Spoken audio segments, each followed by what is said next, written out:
guys, welcome back to another video.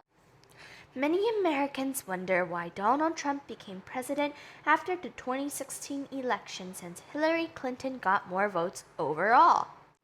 In fact, Clinton got as many votes in 2016 as Barack Obama did in 2012. Hers were concentrated in fewer states, however, which makes the difference in the American political system. A blue state is a U.S. state that predominantly votes for the support of the Democratic Party, and the red state is a U.S. state that predominantly votes for or supports the Republican Party.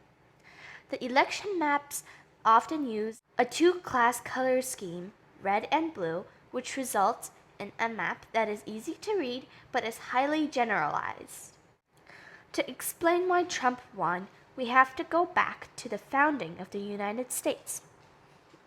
In the United States, something called the Electoral College determines how many votes a presidential candidate gets in an election. Each state has a certain number of votes for president candidates roughly tied to the population of the state. This number is equal to the number of representatives and senators the state sends to Congress. But the rules also say each state must have at least one representative, and there can only be 435 members of the House. Because of the way those available seats were divided up, certain states have fewer representatives per person than in other states. For example, each of the 55 representatives in the House from California represents roughly 718,364 people.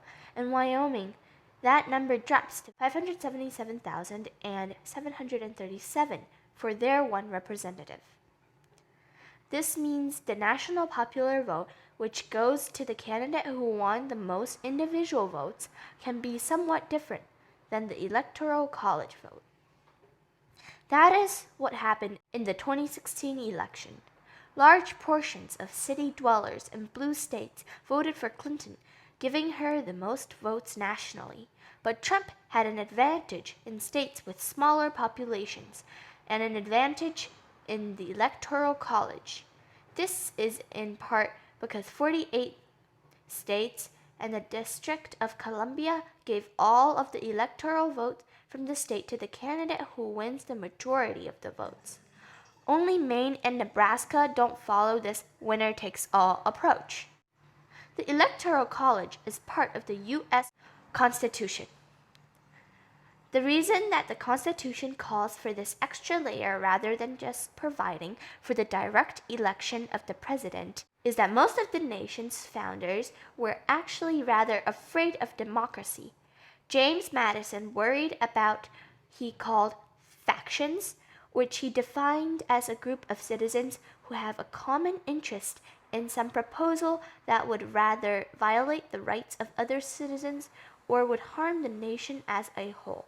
Madison's fear, which Alex de Tocqueville later dubbed the tyranny of the majority, was that a faction could grow to encompass more than 50% of the population, at which point it could sacrifice to its ruling passion or interest both the public good and the rights of other citizens. In modern times, people in all 50 states vote in November, and those decisions are conveyed to the electors. The electors meet in mid-December to cast the official ballot for president. Almost always, they adhere to the votes of the people, but every so often, an unfaithful elector votes for a different candidate. Electors are generally chosen by the party Republicans and Democrats, but each state determines for itself how it chooses electors. In the case of the 2016 election, electors largely voted with their states electing Trump president. And that is it for today, guys. Don't forget to like, comment down below if you have any questions, and please do subscribe because it'll make me personally very happy. Bye. See you guys all next time.